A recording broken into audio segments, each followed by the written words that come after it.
And you look at the world around us, and you look at our society, how it has systematically destroyed the ancient family structure, which is the true family structure, the father, the mother, and the children.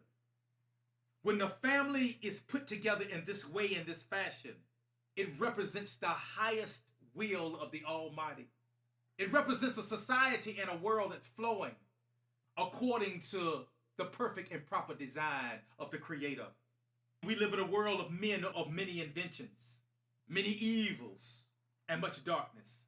And everything that Yahuwah put in place, the rulers of the darkness are out to pervert, to tear down, and attempt to destroy.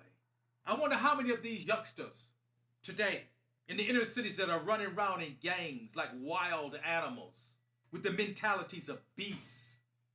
They would jump on a total stranger, both young and old, and for the hope of taking away their money or some possession that they might have, they will murder them and literally beat them to death with no remorse, no thought in their minds, running around like a pack of wild wolves, seeking out who will be their next victim.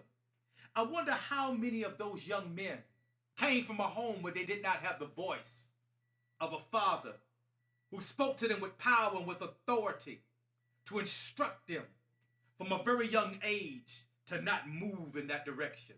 We all know that so many of these kids that are out here running around, literally like a pack of wolves, are coming from broken families and homes where there was no father there to talk to them, to instruct them. He says, if they say, come with us, let us lay wait for blood, let us look privately for the innocent without cause. Doesn't this sound like games? Remember, that which have been is that which shall be, and that which is done is that which shall be done. And there's no new thing under the sun.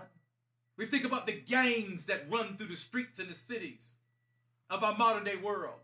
Do you think that there's anything new about what you're witnessing? You have gangs running around today, and we can go back 3,000 years ago, and there were gangs running around in those days and times, in the ancient times, doing the same things then that they're doing now. Nothing has changed. Listen, he's describing the gang. If they say, come with us, let us lay wait for blood. Let us look privately for the innocent without cause. Let us swallow them up alive as the grave, and whole as those that go down into the pit. We shall find all precious substance. We shall fill our houses with spoil. Cast in thy lot among us. Let us all have one purse. What is this but the voice of the gang? The voice of those gangs that ran around in the ancient days and the ancient times. You know, I just shake my head at how people today, especially the youth, really truly believe that there's something exclusive about you, the lives that you're living now. That these are modern days and modern times. Times have changed now. This is the modern day, the modern times. People who believe we've got to have a different message for people today than it was from those days and times. I don't think so. Can you see how the same message that was spoken 3,000 years ago, it's even more vital and more important that these words be heard by the youth today.